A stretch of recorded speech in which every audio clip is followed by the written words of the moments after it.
Extract from Captain Stormfield's Visit to Heaven by Mark Twain. Chapter 1. Well, when I had been dead about 30 years I begun to get a little anxious. Mind you, had been whizzing through space all that time like a comet. Like a comet. Why, Peters, I laid over the lot of them.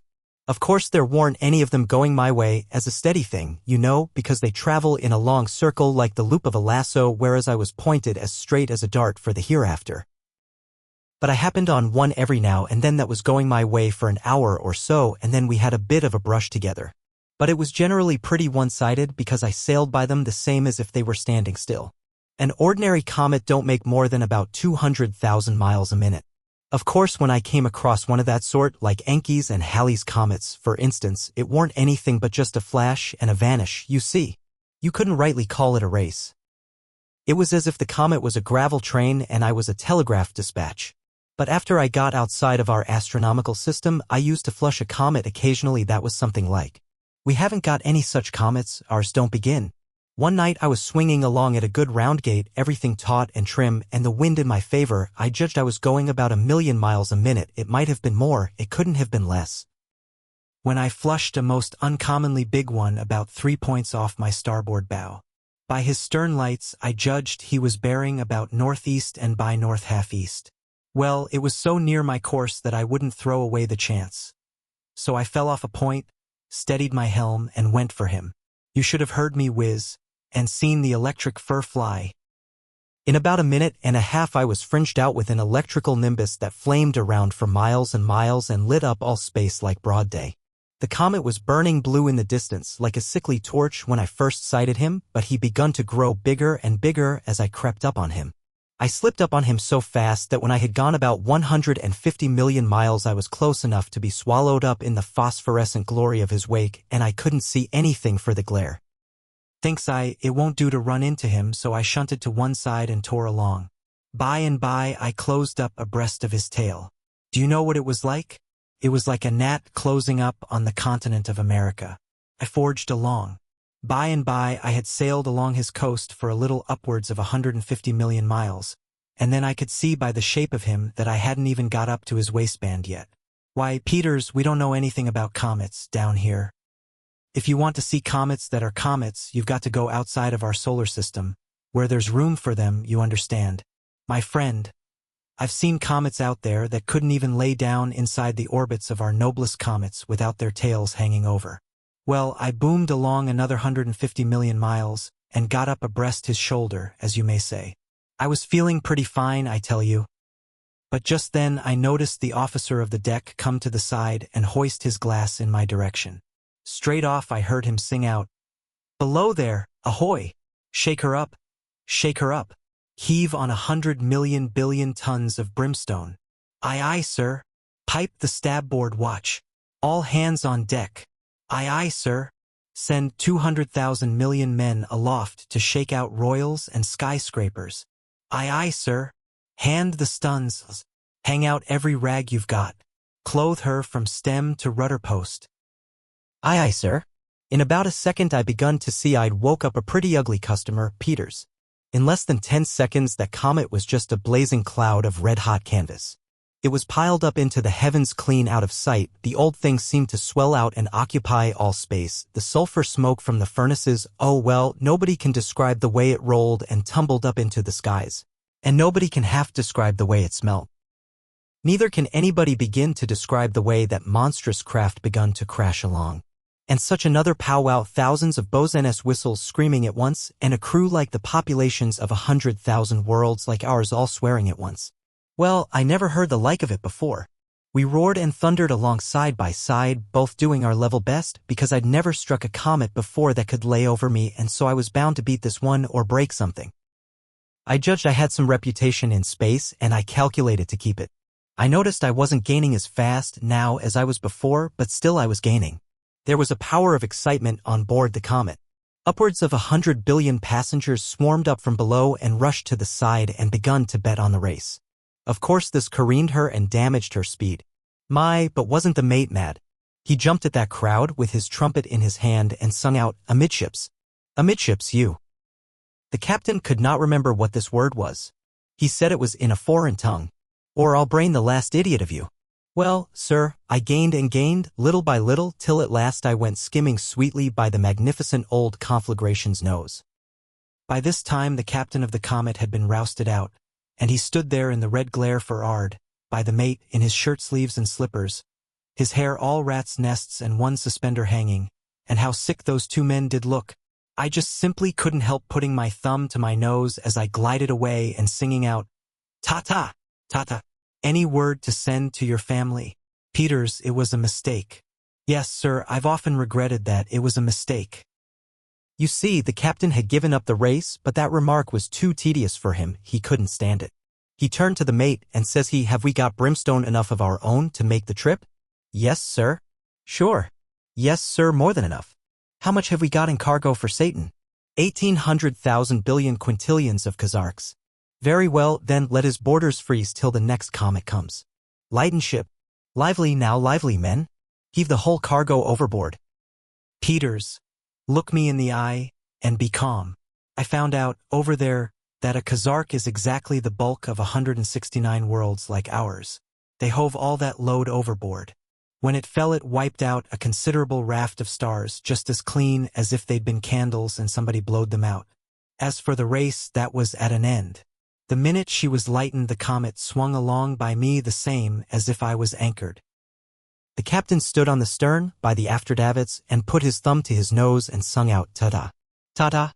Maybe you've got some message to send your friends in the everlasting tropics." Then he hove up his other suspender and started for Ard, and inside of 3/4 of an hour his craft was only a pale torch again in the distance. Yes, it was a mistake, Peters, that remark of mine. I don't reckon I'll ever get over being sorry about it. I'd a beat the bully of the firmament if I'd kept my mouth shut. But I've wandered a little off the track of my tale. I'll get back on my course again. Now you see what kind of speed I was making. So, as I said, when I had been tearing along this way about 30 years, I begun to get uneasy. Oh, it was pleasant enough, with a good deal to find out, but then it was kind of lonesome, you know. Besides, I wanted to get somewhere. I hadn't shipped with the idea of cruising forever. First off, I liked the delay because I judged I was going to fetch up in pretty warm quarters when I got through. But towards the last I begun to feel that I'd rather go to, well, most any place so as to finish up the uncertainty. Well, one night. It was always night, except when I was rushing by some star that was occupying the whole universe with its fire and its glare. Light enough then, of course, but I necessarily left it behind in a minute or two and plunged into a solid week of darkness again. The stars ain't so close together as they look to be. Where was I? Oh yes, one night I was sailing along when I discovered a tremendous long row of blinking lights away on the horizon ahead. As I approached, they begun to tower and swell and look like mighty furnaces. Says I to myself, by George, I've arrived at last, and at the wrong place, just as I expected. Then I fainted. I don't know how long I was insensible, but it must have been a good while, for, when I came to, the darkness was all gone and there was the loveliest sunshine and the balmiest, fragrantest air in its place. And there was such a marvelous world spread out before me, such a glowing, beautiful, bewitching country. The things I took for furnaces were gates, miles high, made all of flashing jewels, and they pierced a wall of solid gold that you couldn't see the top of nor yet the end of in either direction. I was pointed straight for one of these gates, and they coming like a house afire. Now I noticed that the skies were black with millions of people pointed for those gates. What a roar they made, rushing through the air. The ground was as thick as ants with people, 2 billions of them, I judge. I lit. I drifted up to a gate with a swarm of people, and when it was my turn the head clerk says, in a businesslike way, "Well, quick, where are you from?" "San Francisco," says I. "San Fran what?" says he. "San Francisco." He scratched his head and looked puzzled. Then he says, "Is it a planet?" "By George, Peters, think of it. Planet?" says I. "It's a city, and moreover, it's one of the biggest and finest and—" There, says he. "No time here for conversation. We don't deal in cities here. Where are you from in a general way?" "Oh," I says, "I beg your pardon. Put me down for California." I had him again, Peters. He puzzled a second. Then he says, sharp and irritable, "I don't know any such planet. Is it a constellation?" "Oh, my goodness," says I. "Constellation, says you? No, it's a state.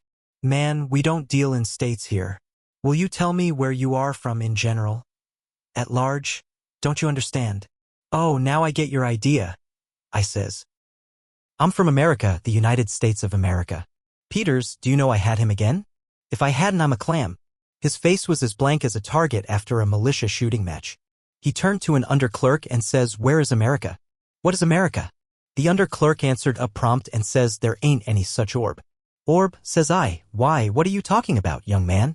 It ain't an orb, it's a country, it's a continent. Columbus discovered it. I reckon likely you've heard of him anyway. America, why sir, America, silence, says the head clerk. Once for all, where are you from? Well, says I don't know anything more to say unless I lump things and just say I'm from the world. Ah, says he, brightening up, now that's something like. What world? Peters, he had me that time. I looked at him, puzzled, he looked at me, worried. Then he burst out, come, what world? Says I, why, the world, of course. The world, he says. There's billions of them. Next. That meant for me to stand aside. I done so, and a sky-blue man with 7 heads and only 1 leg hopped into my place. I took a walk. It just occurred to me then that all the myriads I had seen swarming to that gate, up to this time, were just like that creature. I tried to run across somebody I was acquainted with, but they were out of acquaintances of mine just then. So I thought the thing all over and finally sidled back there pretty meek and feeling rather stumped, as you may say. Well, said the head clerk. Well, sir, I says, pretty humble, I don't seem to make out which world it is I'm from. But you may know it from this, it's the one the Savior saved. He bent his head at the name.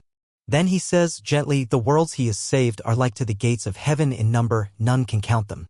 What astronomical system is your world in? Perhaps that may assist. It's the one that has the sun in it and the moon and Mars. He shook his head at each name, hadn't ever heard of them, you see, and Neptune and Uranus and Jupiter. Hold on, says he, hold on a minute. Jupiter. Seems to me we had a man from there 800 or 900 years ago, but people from that system very seldom enter by this gate.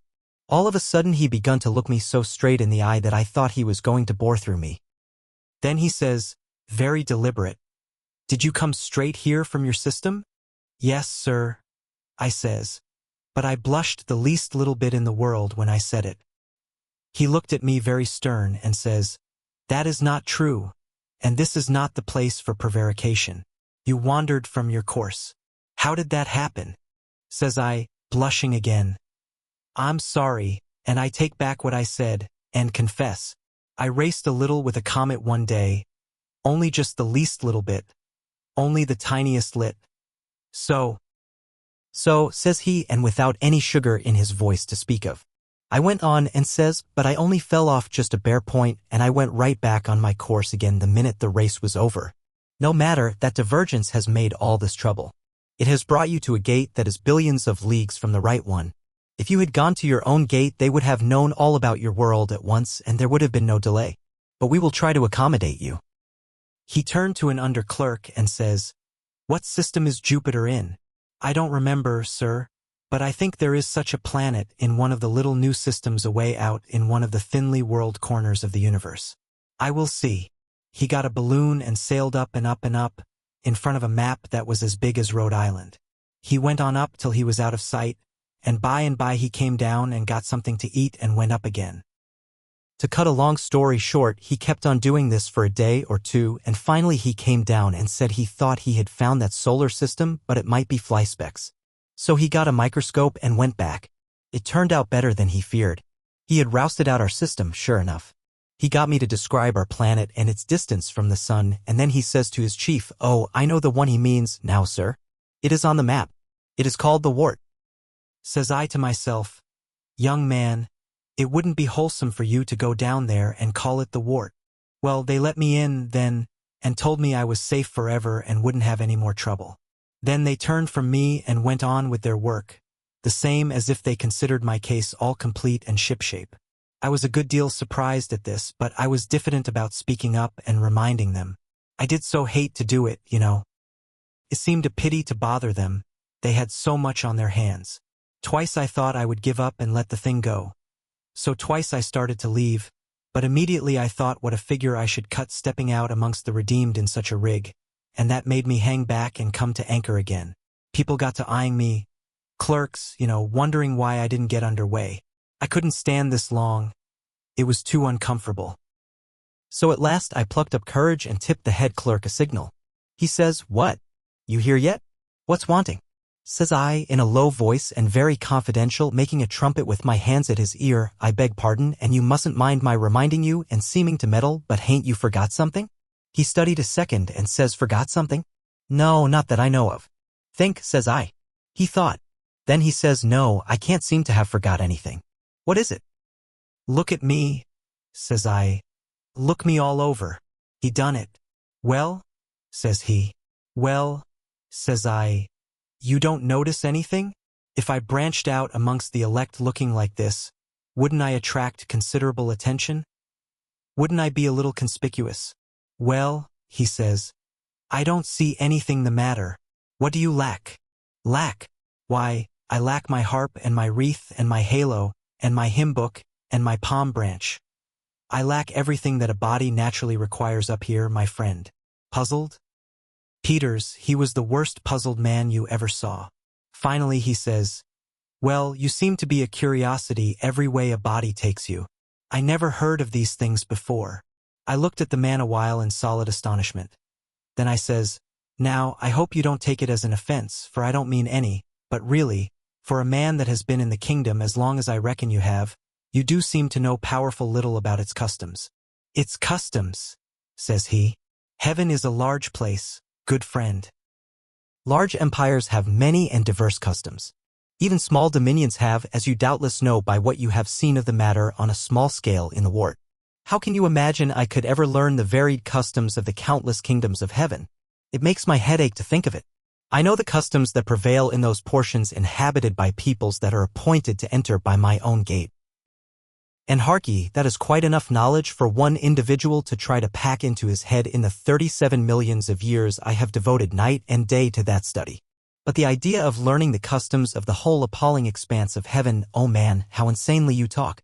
Now I don't doubt that this odd costume you talk about is the fashion in that district of heaven you belong to, but you won't be conspicuous in this section without it. I felt all right if that was the case, so I bade him good day and left.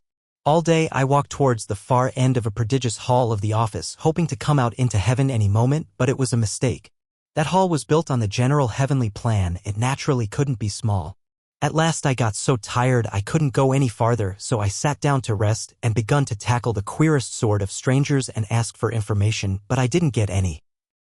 They couldn't understand my language and I could not understand theirs. I got dreadfully lonesome. I was so downhearted and homesick I wished 100 times I never had died. I turned back, of course. About noon next day I got back at last and was on hand at the booking office once more. Says I to the head clerk, "I begin to see that a man's got to be in his own heaven to be happy." "Perfectly correct," says he. "Did you imagine the same heaven would suit all sorts of men?" "Well, I had that idea, but I see the foolishness of it. Which way am I to go to get to my district?" He called the under clerk that had examined the map and he gave me general directions. I thanked him and started, but he says, "Wait a minute, it is millions of leagues from here. Go outside and stand on that red wishing carpet, shut your eyes, hold your breath, and wish yourself there." "I'm much obliged," says I. "Why didn't you dart me through when I first arrived?" "We have a good deal to think of here. It was your place to think of it and ask for it. Goodbye. We probably shan't see you in this region for 1,000 centuries or so. In that case, au revoir," says I. I hopped onto the carpet and held my breath and shut my eyes and wished I was in the booking office of my own section.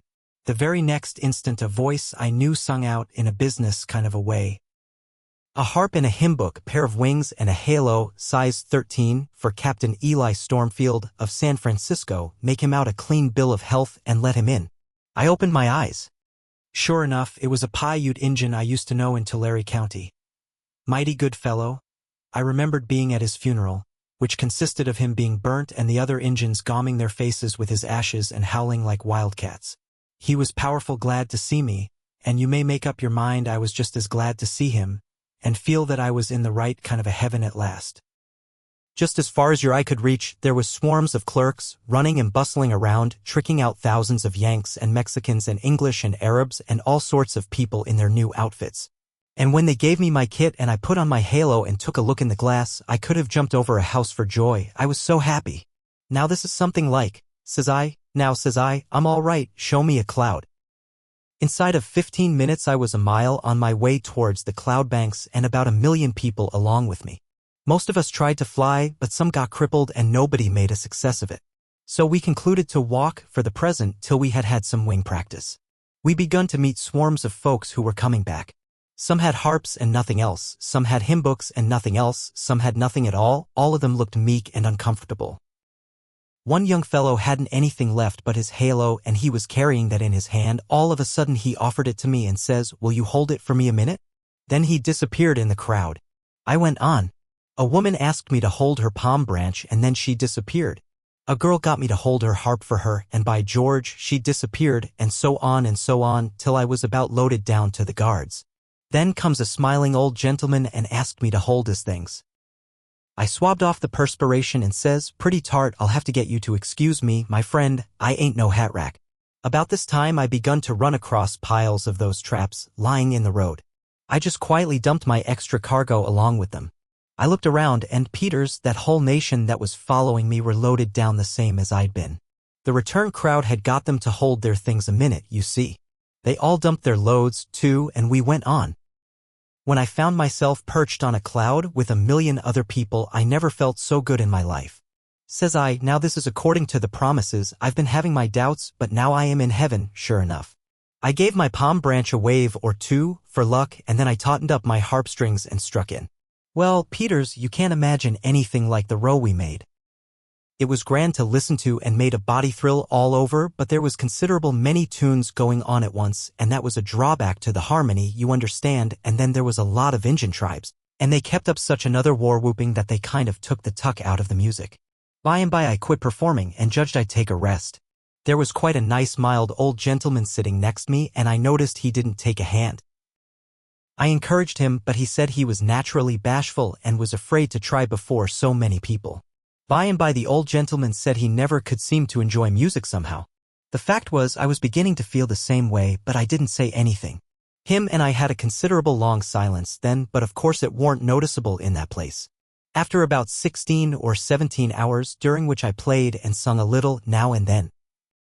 Always the same tune, because I didn't know any other, I laid down my harp and begun to fan myself with my palm branch. Then we both got to sighing pretty regular. Finally, says he, "Don't you know any tune but the one you've been pegging at all day?" "Not another blessed one," says I. "Don't you reckon you could learn another one?" says he. "Never," says I. "I've tried to, but I couldn't manage it. It's a long time to hang to the one eternity, you know." "Don't break my heart," says I. "I'm getting low-spirited enough already." After another long silence, says he, "Are you glad to be here?" Says I, "Old man, I'll be frank with you. This ain't just as near my idea of bliss as I thought it was going to be when I used to go to church." Says he, "What do you say to knocking off and calling it half a day?" "That's me," says I. "I never wanted to get off watch so bad in my life." So we started. Millions were coming to the cloud bank all the time, happy and hosanning. Millions were leaving it all the time, looking mighty quiet, I tell you. We laid for the newcomers, and pretty soon I'd got them to hold all my things a minute, and then I was a free man again and most outrageously happy. Just then I ran across old Sam Bartlett, who had been dead a long time, and stopped to have a talk with him. Says I, "Now tell me, is this to go on forever? Ain't there anything else for a change?" Says he, "I'll set you right on that point very quick. People take the figurative language of the Bible and the allegories for literal, and the first thing they ask for when they get here is a halo and a harp and so on. Nothing that's harmless and reasonable is refused a body here if he asks it in the right spirit. So they are outfitted with these things without a word. They go and sing and play just about one day, and that's the last you'll ever see them in the choir. They don't need anybody to tell them that that sort of thing wouldn't make a heaven, at least not a heaven that a sane man could stand a week and remain sane. That cloud bank is placed where the noise can't disturb the old inhabitants, and so there ain't any harm in letting everybody get up there and cure himself as soon as he comes. Now you just remember this, heaven is as blissful and lovely as it can be, but it's just the busiest place you ever heard of. There ain't any idle people here after the first day. Singing hymns and waving palm branches through all eternity is pretty when you hear about it in the pulpit, but it's as poor a way to put in valuable time as a body could contrive.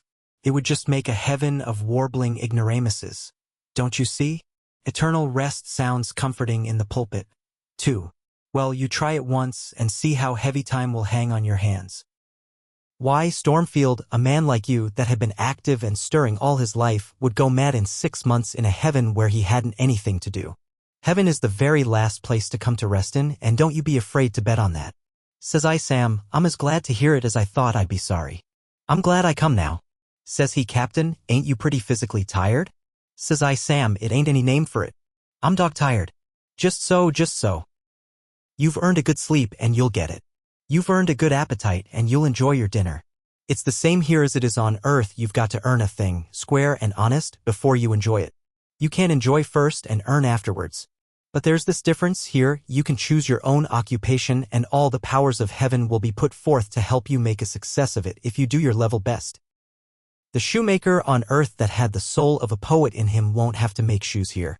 Now that's all reasonable and right, says I. Plenty of work and the kind you hanker after, no more pain, no more suffering. Oh, hold on, there's plenty of pain here, but it don't kill.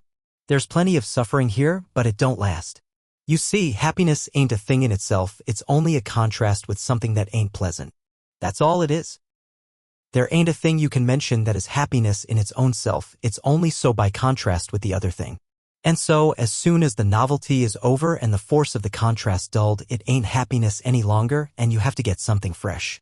Well, there's plenty of pain and suffering in heaven, consequently there's plenty of contrasts and just no end of happiness.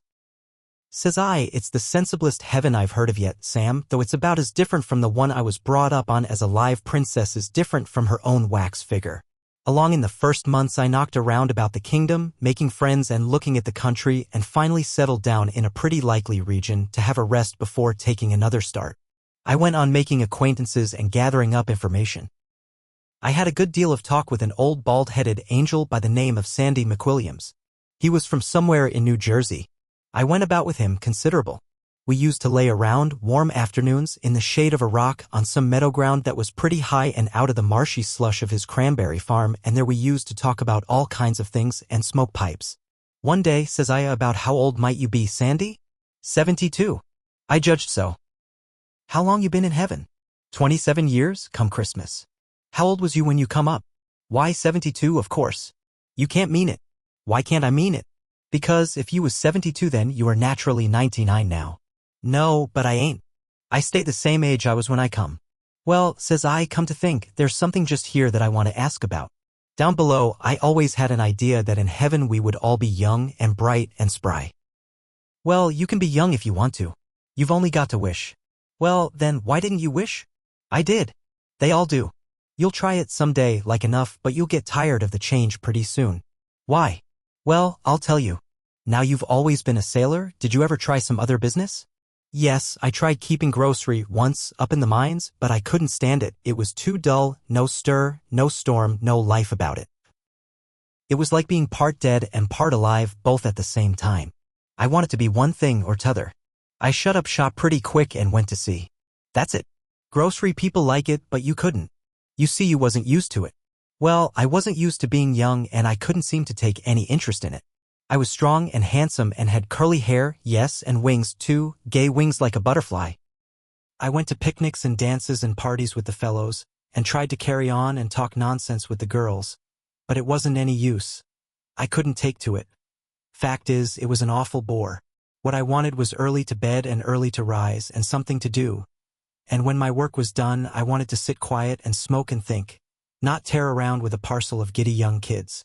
You can't think what I suffered whilst I was young. How long was you young? Only 2 weeks. That was plenty for me. Laws, I was so lonesome.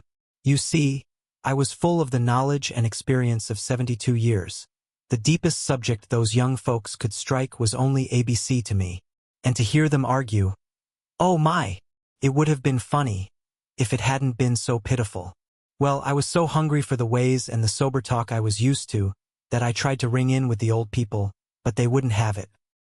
They considered me a conceited young upstart, and gave me the cold shoulder. 2 weeks was a plenty for me. I was glad to get back my bald head again, and my pipe, and my old drowsy reflections in the shade of a rock or a tree. Well, says I, Do you mean to say you're going to stand still at 72, forever? I don't know, and I ain't particular. But I ain't gonna drop back to 25 anymore. I know that mighty well. I know a sight more than I did 27 years ago, and I enjoy learning all the time, but I don't seem to get any older. That is, bodily, my mind gets older and stronger and better seasoned and more satisfactory. Says I, if a man comes here at 90, don't he ever set himself back? Of course he does. He sets himself back to 14, tries it a couple of hours and feels like a fool, sets himself forward to 20, it ain't much improvement. Tries 30, 50, 80, and finally 90, finds he is more at home and comfortable at the same old figure he is used to than any other way. Or, if his mind begun to fail him on earth at 80, that's where he finally sticks up here. He sticks at the place where his mind was last at its best, for there's where his enjoyment is best and his ways most set and established. Does a chap of 25 stay always 25 and look it?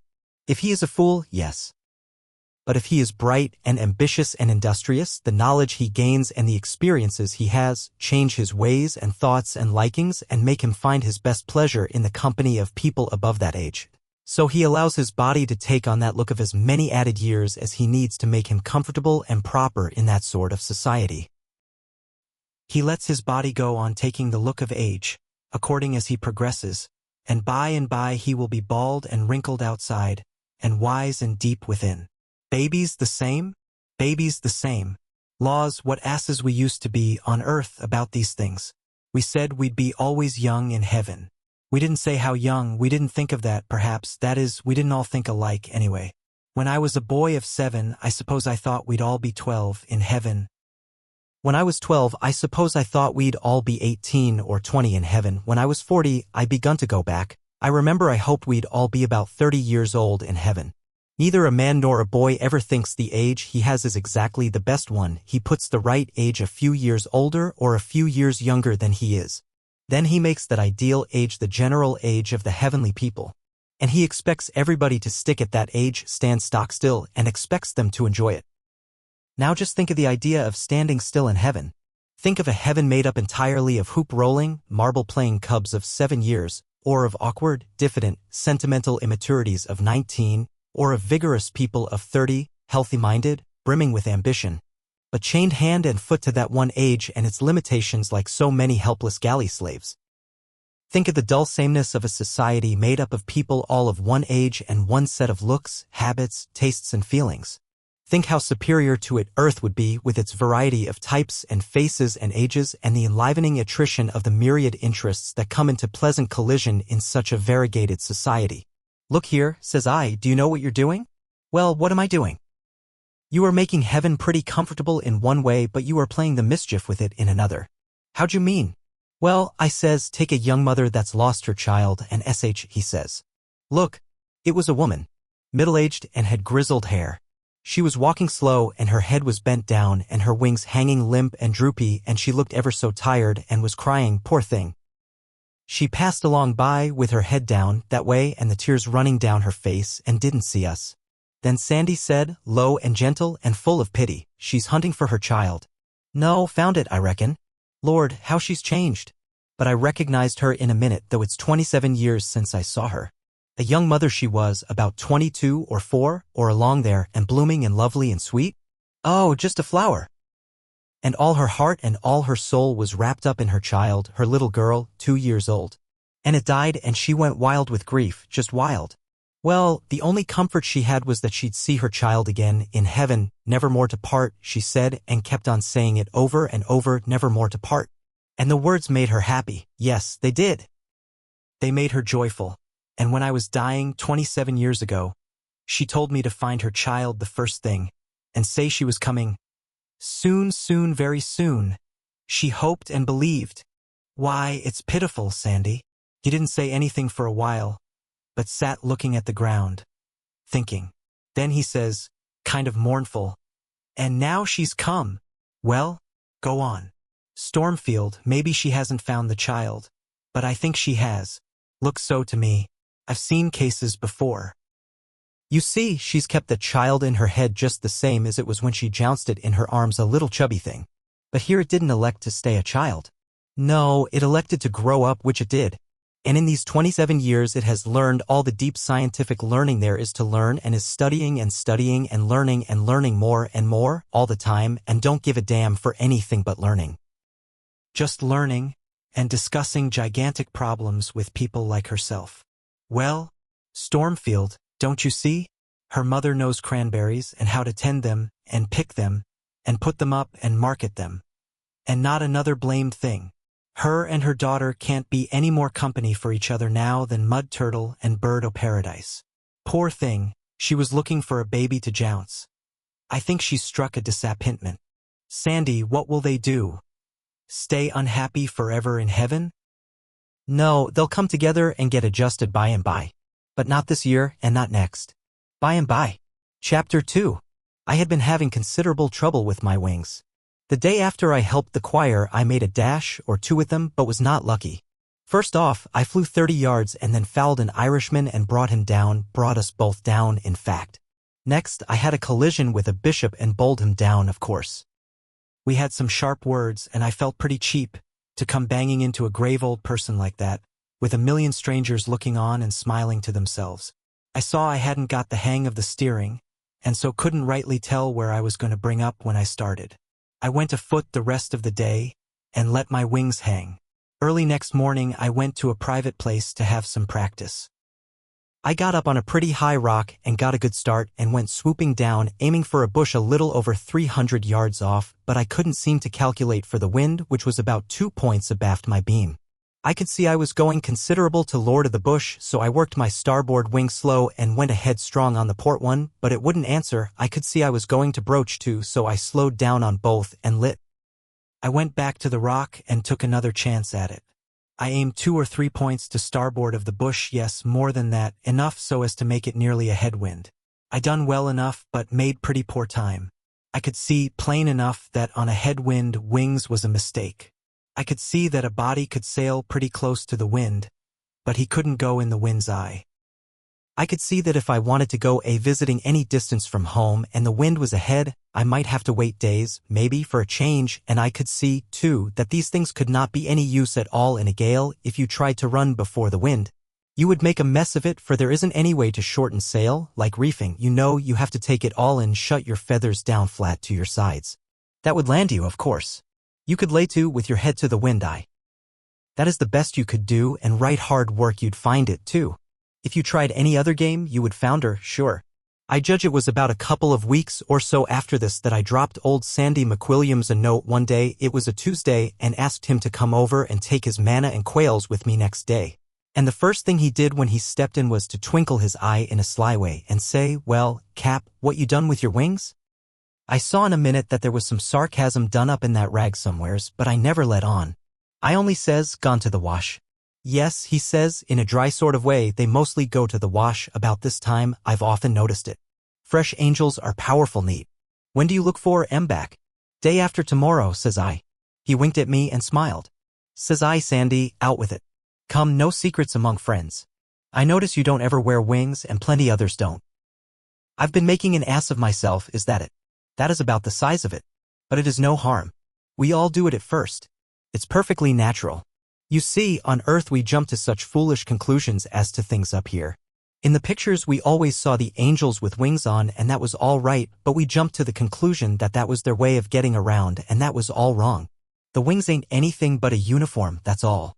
When they are in the field, so to speak, they always wear them. You never see an angel going with a message anywhere without his wings, any more than you would see a military officer presiding at a court-martial without his uniform, or a postman delivering letters, or a policeman walking his beat. In plain clothes. But they ain't to fly with. The wings are for show, not for use. Old experienced angels are like officers of the regular army. They dress plain when they are off duty. New angels are like the militia, never shed the uniform. Always fluttering and floundering around in their wings, butting people down, flapping here and there and everywhere, always imagining they are attracting the admiring eye. Well, they just think they are the very most important people in heaven. And when you see one of them come sailing around with one wing tipped up and t'other down, you make up your mind he is saying to himself, "I wish Mary and in Arkansas could see me now. I reckon she'd wish she hadn't shook me." No, they're just for show, that's all. Only just for show. I judge you've got it about right, Sandy. says I. Why, look at it yourself, says he. You ain't built for wings, no man is. You know what a grist of years it took you to come here from the earth, and yet you were booming along faster than any cannonball could go. Suppose you had to fly that distance with your wings. Wouldn't eternity have been over before you got here? Certainly. Well, angels have to go to the earth every day. Millions of them to appear in visions to dying children and good people. You know, it's the heft of their business. They appear with their wings, of course, because they are on official service and because the dying persons wouldn't know they were angels if they hadn't wings, but do you reckon they fly with them? It stands to reason they don't. The wings would wear out before they got halfway, even the pin feathers would be gone. The wing frames would be as bare as kite sticks before the paper is pasted on. The distances in heaven are billions of times greater. Angels have to go all over heaven every day. Could they do it with their wings alone? No, indeed, they wear the wings for style, but they travel any distance in an instant by wishing. The wishing carpet of the Arabian Nights was a sensible idea, but our earthly idea of angels flying these awful distances with their clumsy wings was foolish. Our young saints of both sexes wear wings all the time. Blazing red ones and blue and green and gold and variegated and rainbowed and ring-streaked and striped ones. And nobody finds fault. It is suitable to their time of life. The things are beautiful and they set the young people off. They are the most striking and lovely part of their outfit. A halo don't begin. Well, says I. I've tucked mine away in the cupboard, and I allow to let them lay there till there's mud. Yes. Or a reception. What's that? Well, you can see one tonight if you want to. There's a barkeeper from Jersey City going to be received. Go on, tell me about it. This barkeeper got converted at a Moody and Sankey meeting in New York and started home on the ferry boat, and there was a collision and he got drowned. He is of a class that think all heaven goes wild with joy when a particularly hard lot like him is saved. They think all heaven turns out hosannaing to welcome them. They think there isn't anything talked about in the realms of the blessed but their case. For that day. This barkeeper thinks there hasn't been such another stir here in years, as his coming is going to raise dust. And I've always noticed this peculiarity about a dead barkeeper. He not only expects all hands to turn out when he arrives, but he expects to be received with a torchlight procession. I reckon he is disappointed then. No, he isn't. No man is allowed to be disappointed here. Whatever he wants when he comes, that is, any reasonable and unsacrilegious thing he can have. There's always a few millions or billions of young folks around who don't want any better entertainment than to fill up their lungs and swarm out with their torches and have a high time over a barkeeper. It tickles the barkeeper till he can't rest. It makes a charming lark for the young folks. It don't do anybody any harm. It don't cost a rap. And it keeps up the place's reputation for making all comers happy and content. Very good. I'll be on hand and see them land the barkeeper. It is manners to go in full dress. You want to wear your wings, you know, and your other things. Which ones? Halo and harp and palm branch and all that. Well, says I reckon I ought to be ashamed of myself, but the fact is I left them laying around that day I resigned from the choir. I haven't got a rag to wear but this robe and the wings. That's all right? You'll find they've been raked up and saved for you. Send for them. I'll do it, Sandy. But what was it you was saying about unsacrilegious things which people expect to get and will be disappointed about? Oh, there are a lot of such things that people expect and don't get. For instance, there's a Brooklyn preacher by the name of Talmage who is laying up a considerable disappointment for himself. He says every now and then in his sermons that the first thing he does when he gets to heaven will be to fling his arms around Abraham, Isaac, and Jacob and kiss them and weep on them. There's millions of people down there on earth that are promising themselves the same thing. As many as 60,000 people arrive here every single day that want to run straight to Abraham, Isaac, and Jacob and hug them and weep on them. Now mind you, 60,000 a day is a pretty heavy contract for those old people.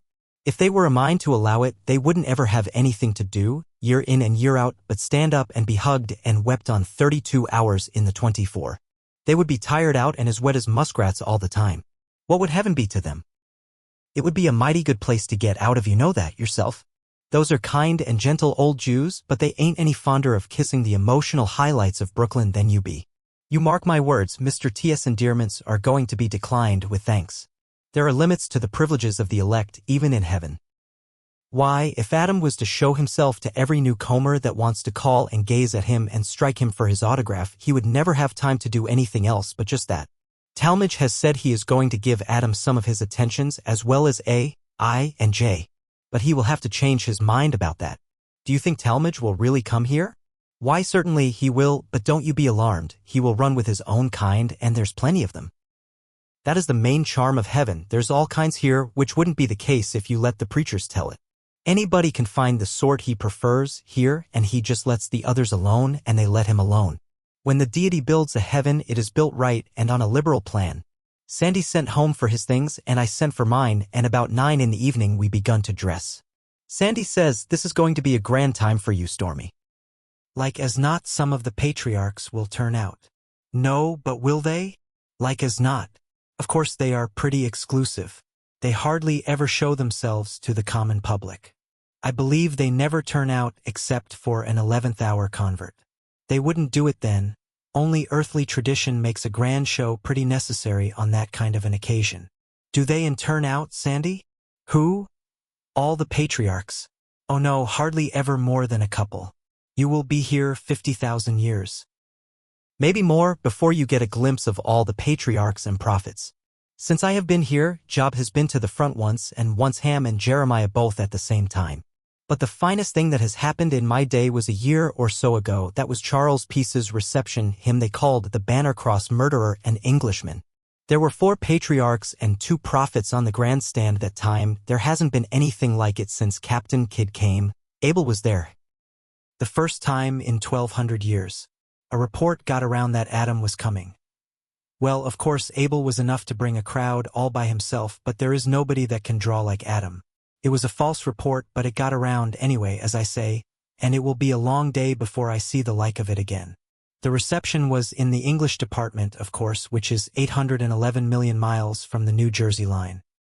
I went, along with a good many of my neighbors, and it was a sight to see, I can tell you. Flocks came from all the departments. I saw Eskimo there, and Tartars, Negroes, Chinamen, people from everywhere. You see a mixture like that in the grand choir the first day you land here, but you hardly ever see it again. There were billions of people. When they were singing or hosannaing, the noise was wonderful. And even when their tongues were still, the drumming of the wings was nearly enough to burst your head, for all the sky was as thick as if it was snowing angels. Although Adam was not there, it was a great time anyway, because we had 3 archangels on the grandstand. It is a seldom thing that even one comes out. What did they look like, Sandy? Well, they had shining faces and shining robes and wonderful rainbow wings, and they stood 18 feet high and wore swords and held their heads up in a noble way and looked like soldiers. Did they have halos? No, anyway, not the hoop kind. The archangels and the upper-class patriarchs wear a finer thing than that. It is a round, solid, splendid glory of gold that is blinding to look at. You have often seen a patriarch in a picture on earth with that thing on, you remember it? He looks as if he had his head in a brass platter. That don't give you the right idea of it at all. It is much more shining and beautiful. Did you talk with those archangels and patriarchs, Sandy? Who, I? Why, what can you be thinking about, Stormy? I ain't worthy to speak to such as they. Is Talmage? Of course not. You have got the same mixed-up idea about these things that everybody has down there. I had it once, but I got over it. Down there they talk of the heavenly king. And that is right, but then they go right on speaking as if this was a republic and everybody was on a dead level with everybody else and privileged to fling his arms around anybody he comes across and be hail fellow well met with all the elect, from the highest down. How tangled up and absurd that is. How are you going to have a republic under a king?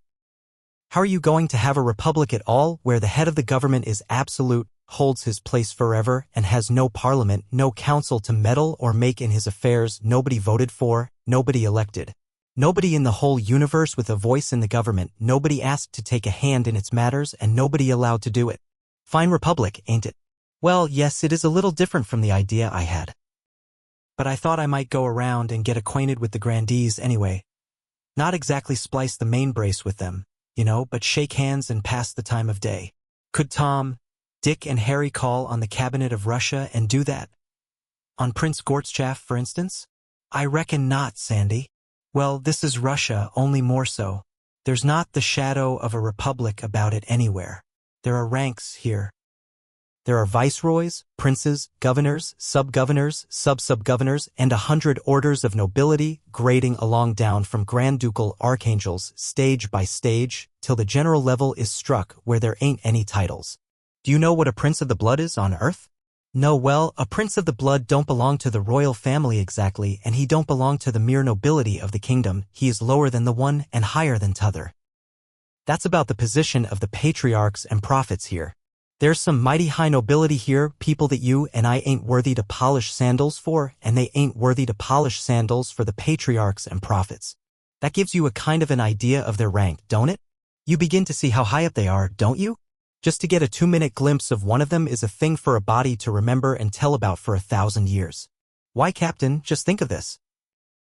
If Abraham was to set his foot down here by this door, there would be a railing set up around that foot track right away and a shelter put over it, and people would flock here from all over heaven for hundreds and hundreds of years to look at it. Abraham is one of the parties that Mr. Talmage of Brooklyn is going to embrace and kiss and weep on when he comes. He wants to lay in a good stock of tears, you know, or 5 to 1 he will go dry before he gets a chance to do it. Sandy, says I had an idea that I was going to be equals with everybody here too, but I will let that drop. It don't matter, and I am plenty happy enough anyway. Captain, you are happier than you would be the other way. These old patriarchs and prophets have got ages the start of you. They know more in 2 minutes than you know in a year. Did you ever try to have a sociable improving time discussing winds and currents and variations of compass with an undertaker? I get your idea, Sandy. He couldn't interest me. He would be an ignoramus in such things. He would bore me and I would bore him. You have got it. You would bore the patriarchs when you talked, and when they talked they would shoot over your head. By and by you would say, "Good morning, Your Eminence, I will call again," but you wouldn't. Did you ever ask the slush boy to come up in the cabin and take dinner with you? I get your drift again, Sandy. I wouldn't be used to such grand people as the patriarchs and prophets, and I would be sheepish and tongue-tied in their company, and mighty glad to get out of it. Sandy, which is the highest rank, patriarch or prophet? Oh, the prophets hold over the patriarchs. The newest prophet, even, is of a sight more consequence than the oldest patriarch. Yes, sir. Adam himself has to walk behind Shakespeare. Was Shakespeare a prophet? Of course he was, and so was Homer and heaps more. But Shakespeare and the rest have to walk behind a common tailor from Tennessee, by the name of Billings, and behind a horse doctor named Saka from Afghanistan. Jeremiah and Billings and Buddha walk together side by side, right behind a crowd from planets not in our astronomy. Next come a dozen or two from Jupiter and other worlds. Next come Daniel and Saka and Confucius. Next a lot from systems outside of ours. Next come Ezekiel and Muhammad, Zoroaster, and a knife grinder from ancient Egypt. Then there is a long string, and after them, away down toward the bottom, come Shakespeare and Homer, and a shoemaker named Marais, from the back settlements of France.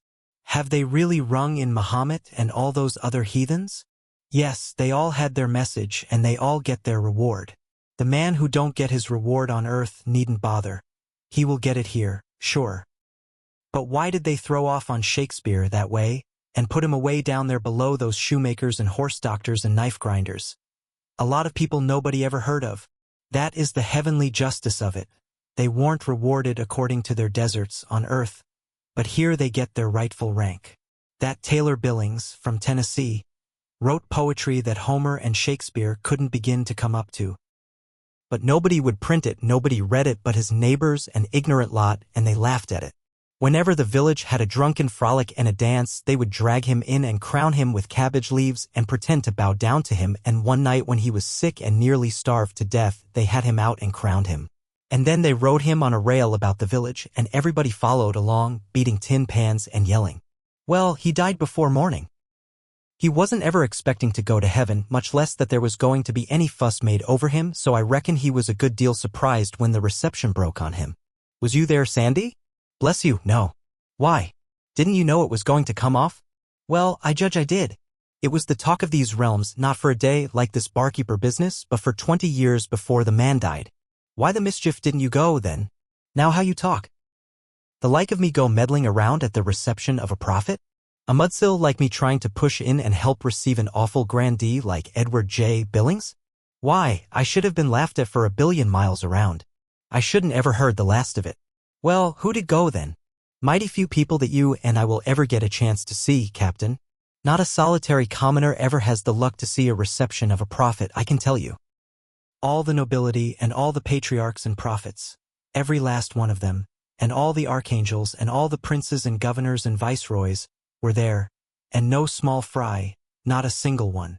And mind you, I'm not talking about only the grandees from our world, but the princes and patriarchs and so on from all the worlds that shine in our sky, and from billions more that belong in systems upon systems away outside of the one our sun is in. There were some prophets and patriarchs there that ours ain't a circumstance to for rank and illustriousness and all that. Some were from Jupiter and other worlds in our own system, but the most celebrated were 3 poets, Saa, Bo and Sif, from great planets in 3 different and very remote systems. These 3 names are common and familiar in every nook and corner of heaven, clear from one end of it to the other, fully as well known as the 80 supreme archangels, in fact. Whereas our Moses and Adam and the rest have not been heard of outside of our world's little corner of heaven except by a few very learned men scattered here and there, and they always spell their names wrong, and get the performances of one mixed up with the doings of another, and they almost always locate them simply in our solar system and think that is enough without going into little details such as naming the particular world they are from. It is like a learned Hindu showing off how much he knows by saying Longfellow lives in the United States, as if he lived all over the United States, and as if the country was so small you couldn't throw a brick there without hitting him.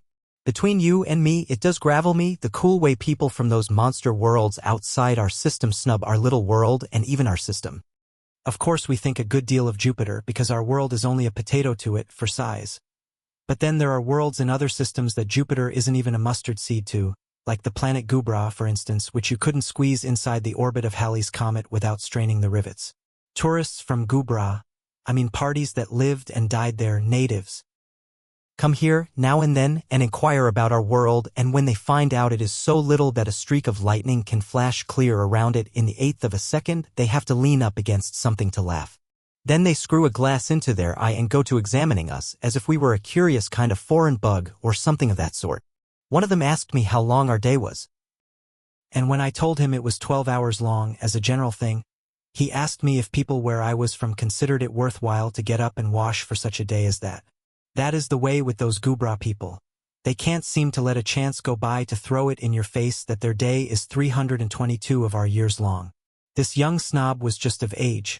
He was 6 or 7,000 of his days old. Say 2 million of our years. And he had all the puppy airs that belong to that time of life, that turning point when a person has got over being a boy and yet ain't quite a man exactly. If it had been anywhere else but in heaven, I would have given him a piece of my mind. Well, anyway, Billings had the grandest reception that has been seen in thousands of centuries, and I think it will have a good effect. His name will be carried pretty far, and it will make our system talked about, and maybe our world, too, and raise us in the respect of the general public of heaven. Why, look here. Shakespeare walked backwards before that tailor from Tennessee, and scattered flowers for him to walk on, and Homer stood behind his chair and waited on him at the banquet. Of course that didn't go for much there, amongst all those big foreigners from other systems, as they hadn't heard of Shakespeare or Homer either, but it would amount to considerable down there on our little earth if they could know about it. I wish there was something in that miserable spiritualism so we could send them word. That Tennessee village would set up a monument to Billings, then, and his autograph would outsell Satan's. Well, they had grand times at that reception. A small fry noble from Hoboken told me all about it. Sir Richard Duffer, Baronet. What, Sandy? A nobleman from Hoboken? How is that? Easy enough. Duffer kept a sausage shop and never saved a cent in his life because he used to give all his spare meat to the poor, in a quiet way. Not tramps, no, the other sort, the sort that will starve before they will beg. Honest square people out of work. Dick used to watch hungry-looking men and women and children, and track them home, and find out all about them from the neighbors, and then feed them and find them work. As nobody ever saw him give anything to anybody, he had the reputation of being mean. He died with it, too, and everybody said it was a good riddance. But the minute he landed here, they made him a baronet, and the very first words Dick the sausage-maker of Hoboken heard when he stepped upon the heavenly shore were, "Welcome, Sir Richard Duffer."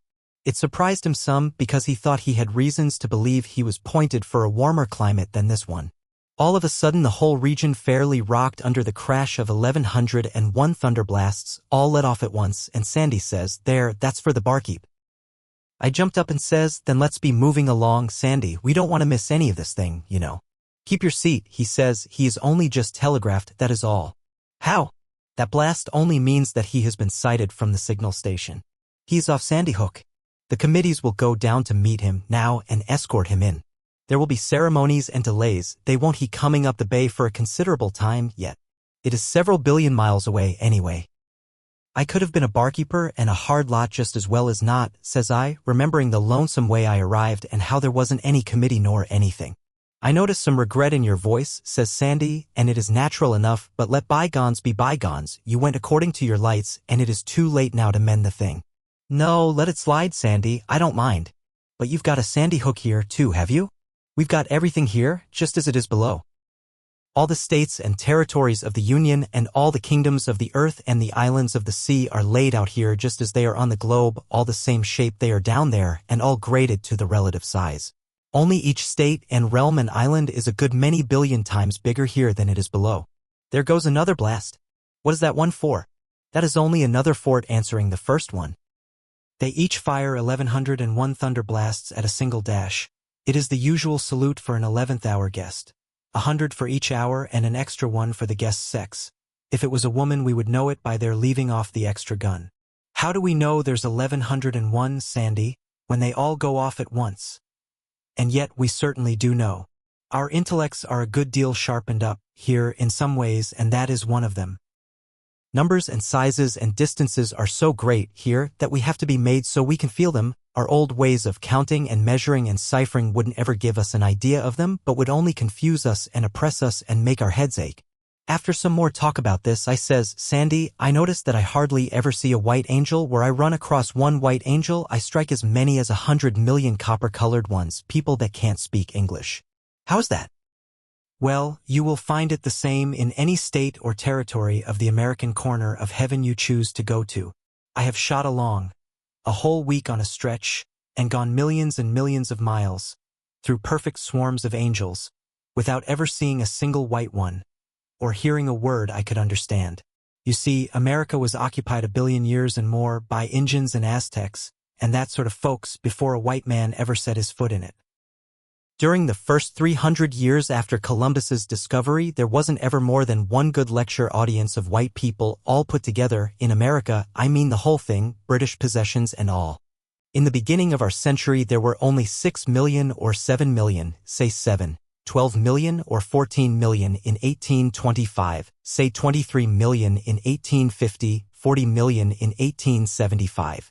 Our death rate has always been 20 in 1,000 per annum. Well, 140,000 died the first year of the century. 280,000 the 25th year. 500,000 the 50th year.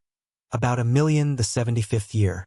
Now I am going to be liberal about this thing and consider that 50 million whites have died in America from the beginning up to today. Make it 60 if you want to. Make it 100 million, it's no difference about a few millions one way or t'other. Well, now you can see yourself that when you come to spread a little dab of people like that over these hundreds of billions of miles of American territory here in heaven, it is like scattering a 10-cent box of homeopathic pills over the Great Sahara and expecting to find them again.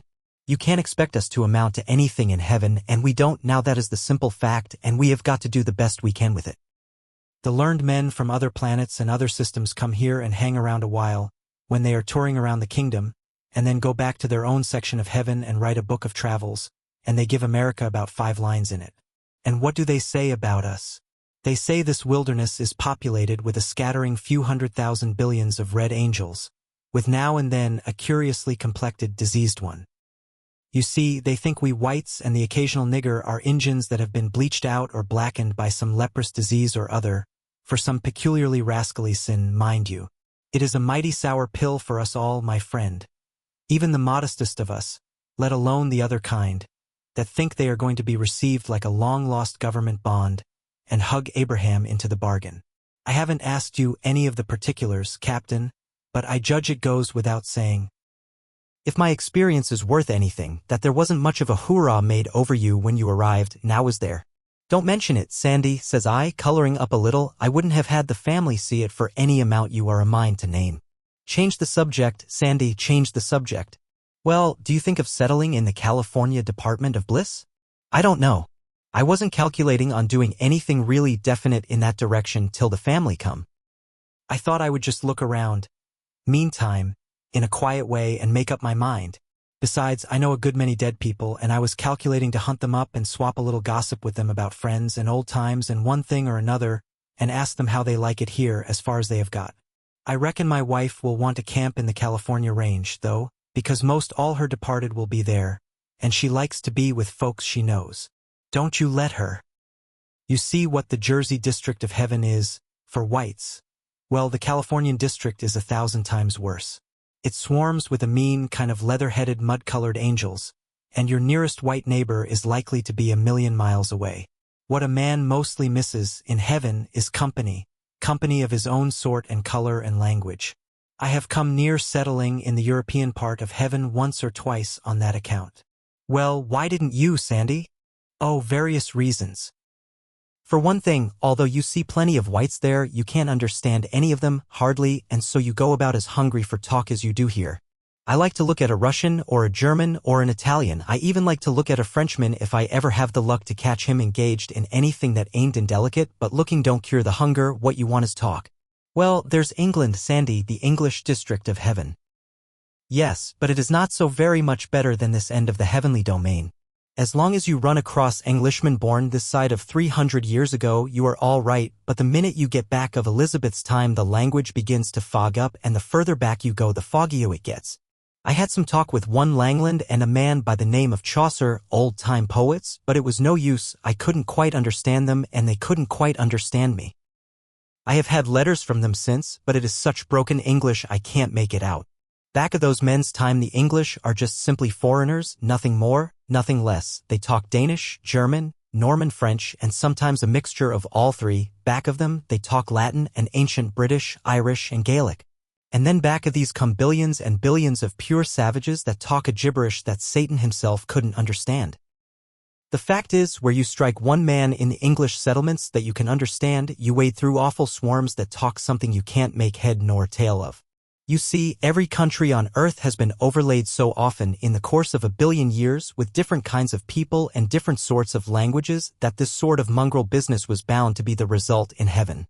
Sandy, says I, did you see a good many of the great people history tells about? Yesy. Plenty. I saw kings and all sorts of distinguished people. Do the kings rank just as they did below? No. A body can't bring his rank up here with him. Divine right is a good enough earthly romance, but it don't go here. Kings drop down to the general level as soon as they reach the realms of grace. I knew Charles II very well. One of the most popular comedians in the English section, draws first rate. There are better, of course. People that were never heard of on earth. But Charles is making a very good reputation indeed and is considered a rising man. Richard the Lion-Hearted is in the prize ring and coming into considerable favor. Henry VIII is a tragedian, and the scenes where he kills people are done to the very life. Henry VI keeps a religious book stand. Did you ever see Napoleon, Sandy? Often, sometimes in the Corsican range, sometimes in the French. He always hunts up a conspicuous place and goes frowning around with his arms folded and his field glass under his arm, looking as grand, gloomy, and peculiar as his reputation calls for, and very much bothered because he don't stand as high here, for a soldier, as he expected to. Why, who stands higher? Oh, a lot of people we never heard of before, the shoemaker and horse doctor and knife grinder kind, you know. Clodhoppers from goodness knows where that never handled a sword or fired a shot in their lives. But the soldiership was in them, though they never had a chance to show it. But here they take their right place, and Caesar and Napoleon and Alexander have to take a back seat. The greatest military genius our world ever produced was a bricklayer from somewhere back of Boston. Died during the Revolution, by the name of Absalom Jones. Wherever he goes, crowds flock to see him. You see, everybody knows that if he had had a chance, he would have shown the world some generalship that would have made all generalship before look like child's play and prentice work. But he never got a chance. He tried heaps of times to enlist as a private, but he had lost both thumbs and a couple of front teeth, and the recruiting sergeant wouldn't pass him. However, as I say, everybody knows now what he would have been, and so they flock by the million to get a glimpse of him whenever they hear he is going to be anywhere. Caesar and Hannibal and Alexander and Napoleon are all on his staff, and ever so many more great generals. But the public hardly care to look at them when he is around. Boom! There goes another salute. The barkeeper's off quarantine now. Sandy and I put on our things. Then we made a wish, and in a second we were at the reception place. We stood on the edge of the ocean of space and looked out over the dimness but couldn't make out anything. Close by us was the grandstand, tier on tier of dim thrones rising up toward the zenith. From each side of it spread away the tiers of seats for the general public. They spread away for leagues and leagues, you couldn't see the ends. They were empty and still and hadn't a cheerful look but looked dreary like a theater before anybody comes, gas turned down. Sandy says, "We'll sit down here and wait. We'll see the head of the procession come in sight away off yonder pretty soon now." Says I, "It's pretty lonesome, Sandy. I reckon there's a hitch somewheres. Nobody but just you and me. It ain't much of a display for the barkeeper. Don't you fret, it's all right. There'll be one more gunfire, then you'll see." In a little while we noticed a sort of a lightish flush away off on the horizon. "Head of the torchlight procession," says Sandy. It spread and got lighter and brighter. Soon it had a strong glare like a locomotive headlight. It kept on getting brighter and brighter till it was like the sun peeping above the horizon line at sea. The big red rays shot high up into the sky. "Keep your eyes on the grandstand and the miles of seats. Sharp," says Sandy. "And listen for the gunfire."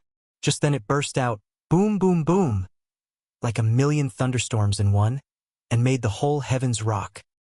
Then there was a sudden and awful glare of light all about us, and in that very instant every one of the millions of seats was occupied, and as far as you could see in both directions was just a solid pack of people, and the place was all splendidly lit up.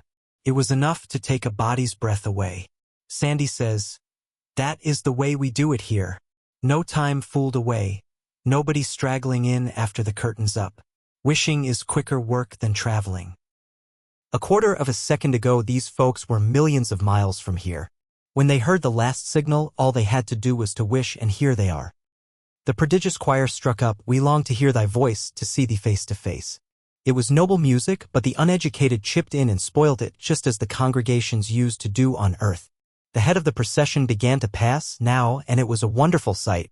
It swept along, thick and solid, 500,000 angels abreast, and every angel carrying a torch and singing. The whirring thunder of the wings made a body's head ache.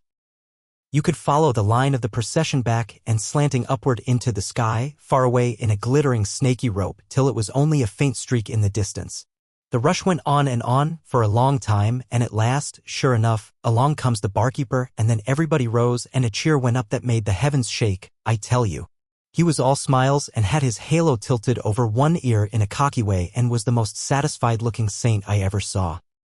While he marched up the steps of the grandstand, the choir struck up, "The whole wide heaven groans, and waits to hear that voice." There were 4 gorgeous tents standing side by side in the place of honor, on a broad railed platform in the center of the grandstand, with a shining guard of honor round about them. The tents had been shut up all this time.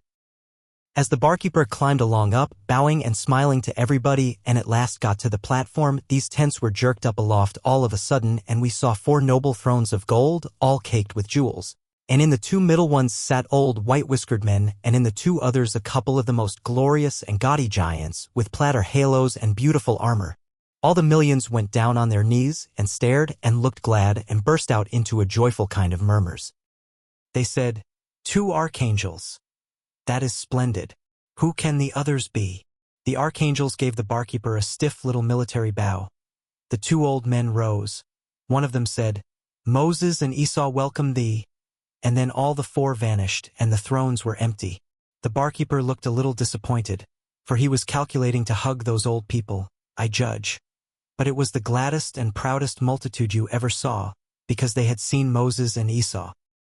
Everybody was saying, "Did you see them? I did." Esau's side face was to me, but I saw Moses full in the face, just as plain as I see you this minute. The procession took up the barkeeper and moved on with him again, and the crowd broke up and scattered. As we went along home, Sandy said it was a great success and the barkeeper would have a right to be proud of it forever. And he said we were in luck, too. Said we might attend receptions for 40,000 years to come and not have a chance to see a brace of such grand moguls as Moses and Esau. We found afterwards that we had come near seeing another patriarch and likewise a genuine prophet besides, but at the last moment they sent regrets. Sandy said there would be a monument put up there where Moses and Esau had stood with the date and circumstances and all about the whole business, and travelers would come for thousands of years and gawk at it and climb over it and scribble their names on it. Thank you for listening to Extract from Captain Stormfield's Visit to Heaven by Mark Twain.